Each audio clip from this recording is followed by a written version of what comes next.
Closer to your mouth. Hello. You guys about ready? Yep. All right, cool. So I hope you've got a chance to sample some of the welcome drink from the Vikings up the street by Round Tower. This is some mead that is blueberry, and as blue is my favorite color, and it's a welcome drink. You know, how could I resist? You can come up afterwards and try if you want. That was just for fun. But all right, let's get started. So my presentation today is in two parts. Start out by talking a little bit about my work at Bungie, doing rigging and tech art, games including Destiny, and before that, Halo. And I had to put a part two here because if this is my introduction to all of you awesome folks at Unity Copenhagen, I felt like it's a misrepresentative to only talk about the rigging part because I am a really passionate user of Unity and want to just talk a little bit about how I've enjoyed working with this great tool that we make. All right, so let's get started. I'm going to stop halfway through after part one for a round of question and answers if there are any. So first, let's have a few definitions. Rigging is kind of an obscure line of work that is not very well known. So I found a simple definition of the technical setup of articulated objects for animation. You know, pretty simply, without rigging, things wouldn't be able to move around.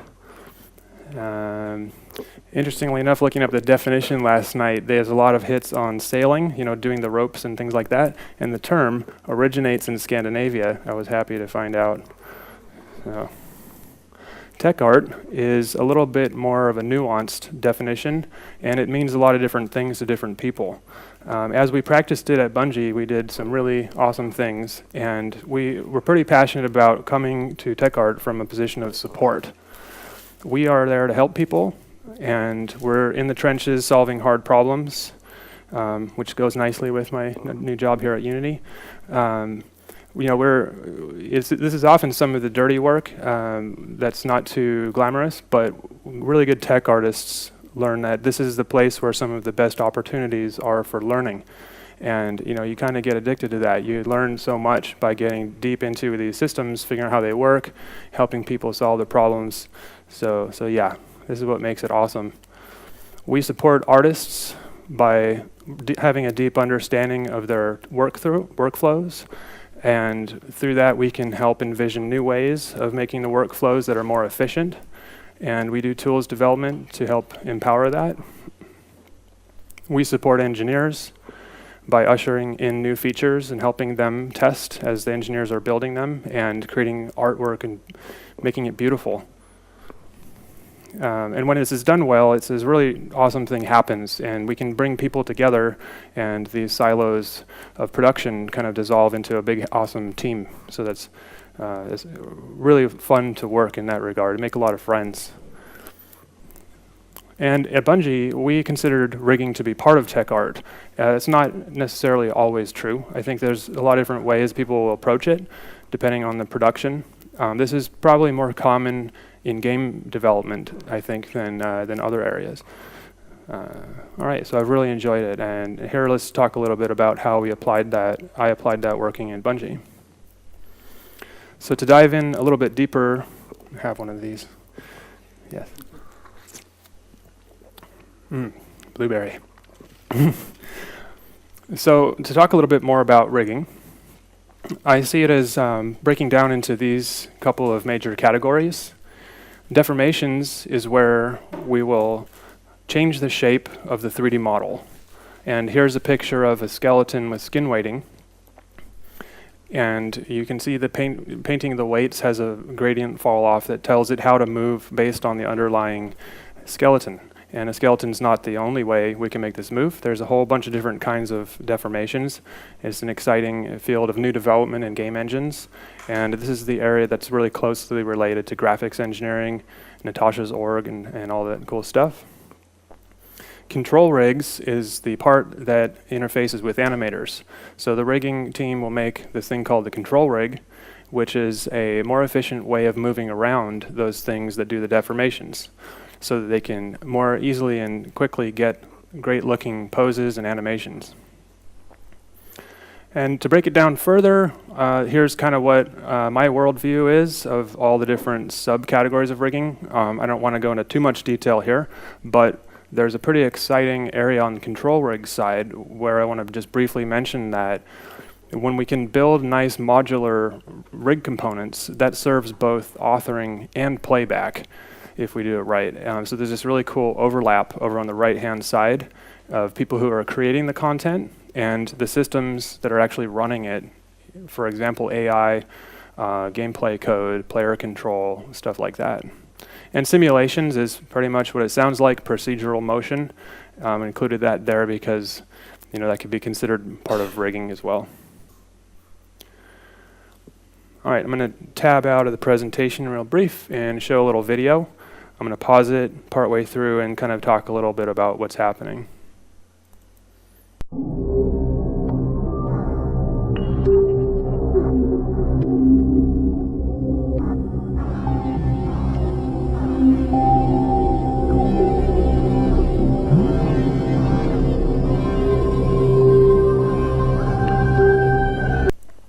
So Destiny is, just like Halo was, an interesting combination of first-person and third-person gameplay. Here we're looking at what it looks like for the animators to work inside of Maya on a first-person control rig. And these arms are part of the body, the same deformation skeleton that goes into the third-person control rig, but here we've applied a specialized set of these modular rig components to make the first-person control rig. So this is one of the most interesting parts for me to work in at Bungie because the animators working in first person with the arms that are right in front of the screen had to do like some very specialized kinds of behaviors, and they were really, really clever and innovative animators. These guys would prototype new kinds of workflows to help their first person animation, and then they give us the prototypes and we would turn it into a proper tool that the rest of the team could use. And I'll explain a little bit more about how that works in the next part, but it gave lead to what we came to call freeform animation. And I feel this is one of the novel approaches that we developed. I've done a couple GDC talks on this, and it's exciting to think about how it could be applied in other tool contexts.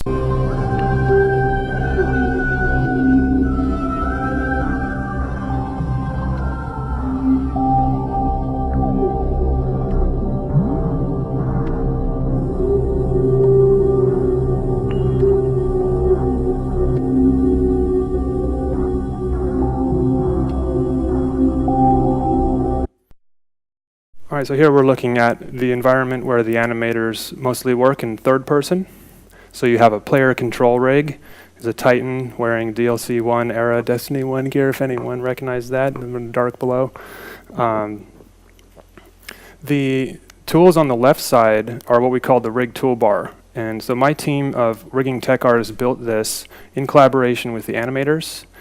So we would iterate a lot with them and come up with, they were the ones who chose the look and feel of the user interface. They wanted some colors that help them easily distinguish when they're working quickly, and they can have muscle memory and know exactly how to work fast in the system.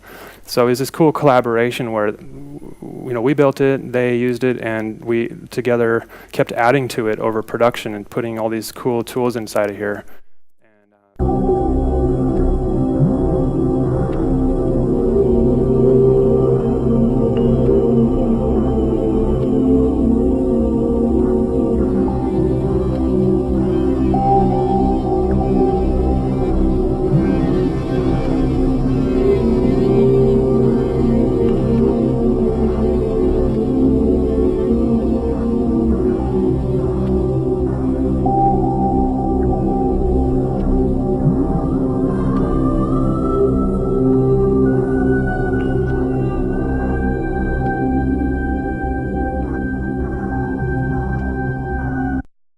So this tool is called Reanimator, and it's really one of the coolest parts of our tool system. That it actually started off by some scripts the tech artists and I were writing to do animation retargeting, actually back in Halo Reach, when we had to completely update the characters from an old skeleton to a new skeleton. So we had to go through the whole library of animations and transfer and save the animation. But these tools were so useful that we, on Destiny, released them to animators as a fully animator-facing tool. And this opened up all kinds of cool new workflows that we couldn't really ever think of before. And it became like the backbone of our motion capture transfer pipeline. And all kinds of cool stuff that makes us more flexible about reusing animation, allowing animators to modify that content and use it how they want to. And from a rigging standpoint, it was the greatest thing, because if someone ever messes up the rig and they call you over for support, you can just hit that button and bring a fresh, clean rig and save their animation. So yeah, really improved efficiency all around.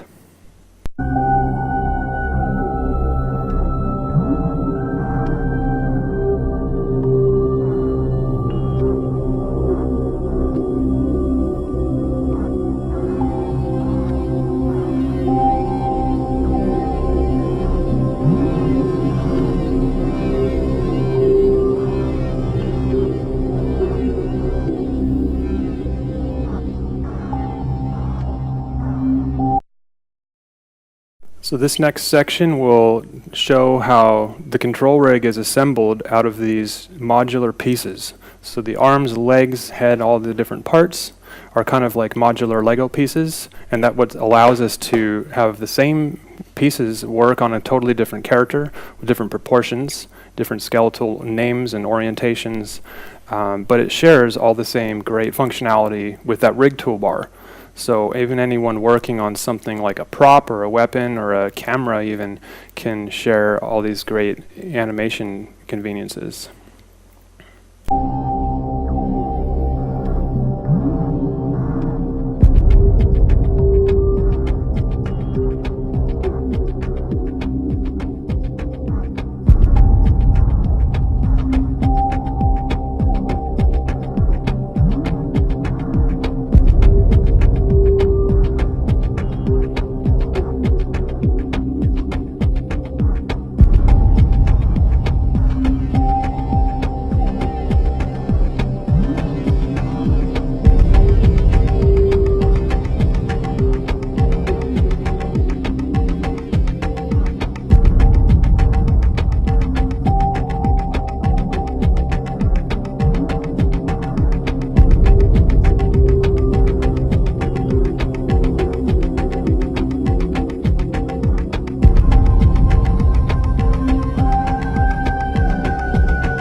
So the Dancing Guardians is important at the end there, because those are actually the team who helped make all those tools, and we just love playing Destiny as well. So we would finish working in the day, building the next version of the game. We would go home, log in, join the clan, you know, have some fun shooting aliens. It was super cool.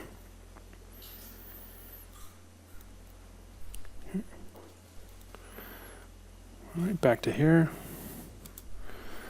So now I want to talk a little bit about how rigging fits into the character development process.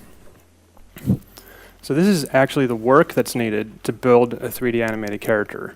Usually it starts off with some concept art, usually in 2D. Some beautiful paintings are made, and the designers talk about how the gameplay is going to work. Maybe some fiction is written about how it fits into the story. And those are handed off to the modeler. Modeler will create a 3D model based on the concept art, and then it's passed to rigging, where we build the skeleton, do the skin weighting, and then we'll hand off a control rig to the animators. As we were practicing this, mainly back in the Halo days, we would observe pretty regularly a whole lot of churn at this part of the process, where the rig is handed to animators. Animators would go, well, I can't even reach the gun. Or like, look how crazy he looks when I'm trying to crouch, his knees are going through the chest. Like, these are functional issues, because an animated character needs to work in all these different situations, you know, riding vehicles, holding props, going through doors. And like, I came to have a perspective that it's not possible to really get all those right on the first try. So when a concept artist is drawing it, he's not going to be aware of exactly how this mechanics worked. And it may look cool in a painting or even in a still pose with a model, but you only really discover these problems as it's animating. So I really like the solution we came to because it was necessary for me personally in rigging to help find a solution. It was otherwise going down a road of having to be the bad guy and like tell people how to work, maybe come up with a whole bunch of rules, and that's no fun, and it also just doesn't work because I feel like animated characters have so many different possibilities. They're all different and they're all unique. So instead, we came to this, I say this is not a process, this is actually just the work itself. The process right here we came to is pretty cool. So it involves all of the groups working together iteratively. After the concept is done, we'll meet together and we'll make a low resolution block model. And we'll go through the whole process. So we'll quickly rig and model and give it to animators. Animators can try those poses that say, can I actually hold my weapon? Can I crouch? Does it look natural when I run? And the designers are looking at that in-game, and they can say, when a player encounters this enemy, do they perceive it as a threat? Do they know how to engage it? Do they know where to shoot? And or maybe it's not an enemy. Maybe this is a friendly character, and that should communicate itself just visually through the pose and the way the character is moving. So we learn a whole lot at this stage, and the process embraces change and lets us make destructive changes and go together to the next step. Well, we'll repeat this. Often we'll cycle around through here multiple times, like 3 or 4 times to get to a good result. And once we all agree, yeah, this is solid foundation, then we can cross that red line at the bottom and move into full production, where the groups are working parallel, don't have to worry about stepping on each other's toes. So this really, really helped improve production. And when we learned to plan for this, it just made everything work much better. And at that point, rigging became everybody's friend. Here's a more detailed breakdown using the Vex Goblin as an example from Destiny 1. Starting from the concept art, going to a block model. We're doing very basic posing there, learning a lot about how it actually works. And we move down to a gray model where we make all kinds of minor, really, really fine-tuned improvements, talk about exactly how do those legs compress to look like this mean Terminator-looking robot, and how does the head emote, how does it communicate. And then the final resulting 3D animation, I feel like, has some of even better representation of the spirit that was in the original drawing. So, yeah, a lot of fun. So here are 3 characters at the different stages, starting with the Cabal Legionary at the block model. He was just in early development there. And then here's the Hive Ogre in the middle, which is a little bit farther along in the process. He's a gray model, where there's some skin weighting involved to see how those shapes deform together. And the Fallen on the right is advanced enough that we would call it a production model, and people can just go, animators make hundreds of animations. The character modelers are making all the variants, the captains and all the different guys. And there's, at that point, it's very bad for production to have resets, but we have pretty much proven out the main points and everybody's feeling good about it. I have another video here.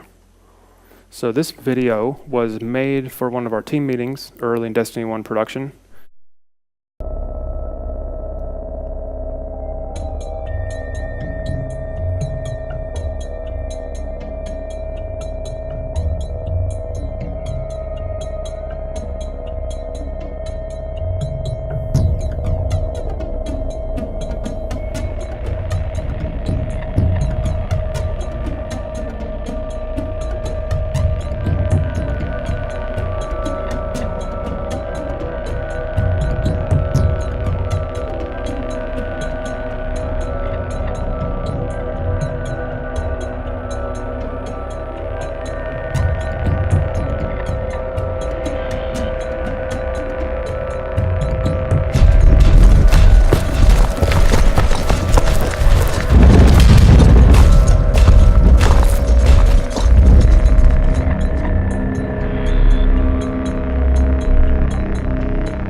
So that's what I like to think of as concept animation.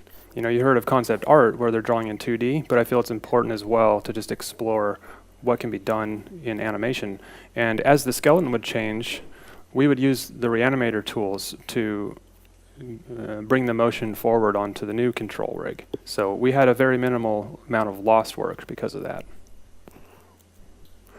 So to sum things up, when you build a nice modular control rig system, this can be used on all different kinds of characters, not just characters, vehicles, and weapons. We saw that giant satellite dish that was made using these tools as well. And it lets you share the functionality of these animator tools. There's no need for a programmer to duplicate the code for an arm or a leg. They'll just inherit nicely through an object-oriented component system. And with freeform animation, this tool Reanimator really lets the animators work in whole new ways of transforming their past content and really extending it really nice and far. And it's a great technical solution when problems are happening. And it's so great to use in the character development process. That allows us to immediately reproduce the rig, because in the past when rigging is a bottleneck without an automated rigging system, it becomes a pain point where you have all this pressure to try to get it right on the first try. So I think it's better to actually plan on multiple tries where you're working collaboratively interdisciplinary.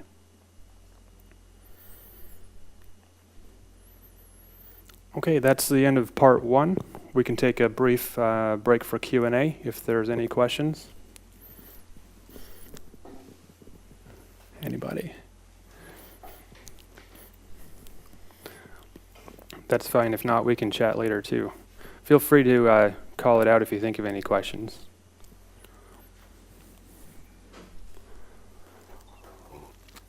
So I had to include this part 2 of the presentation because I feel like and we're talking about technical art, I described how tech art fits into a production of a team, a game production.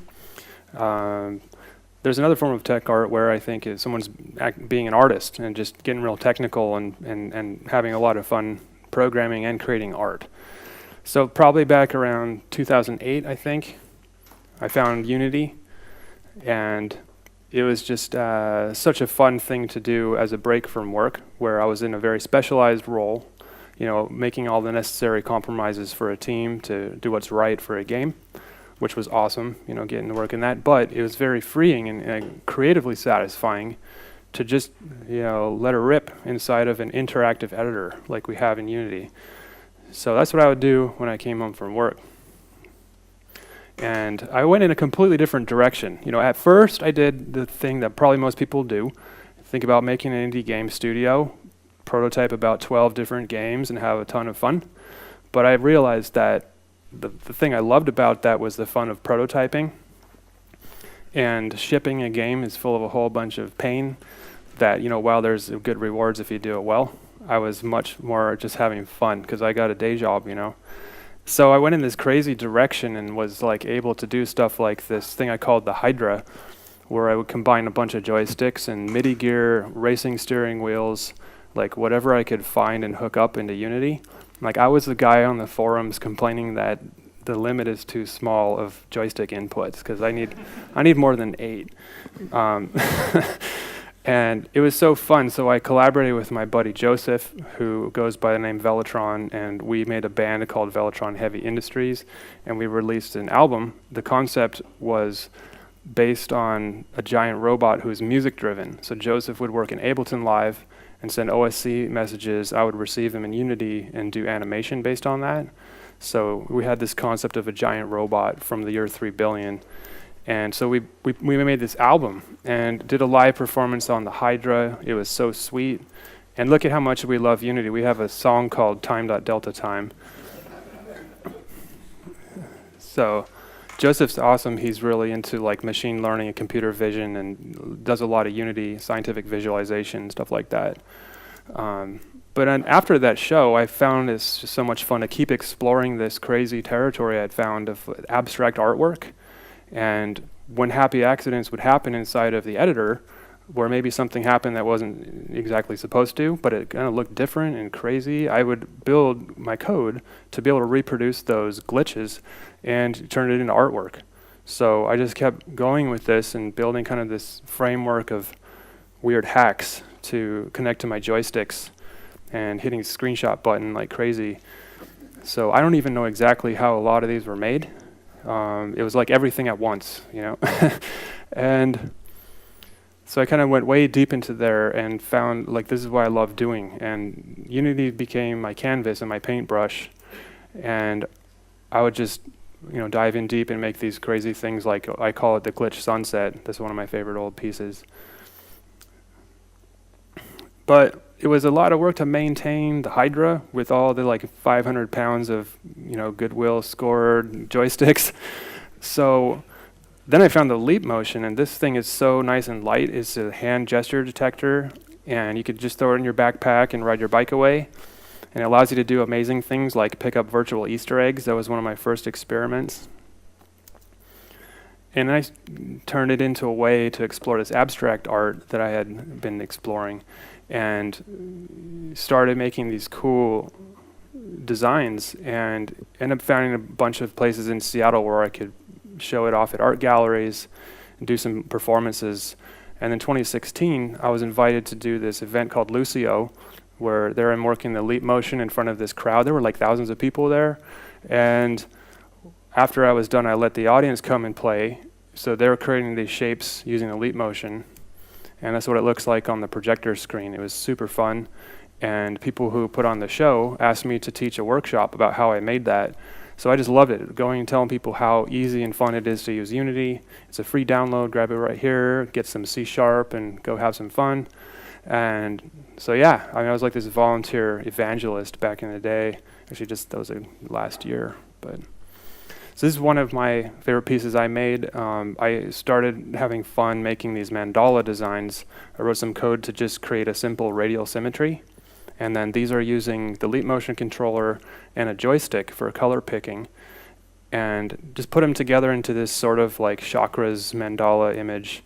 And this is right about the time earlier this year when I made this, that I was finishing up my time at Bungie and transitioning to start at Unity. So it was like May 12th or something I started at Bellevue.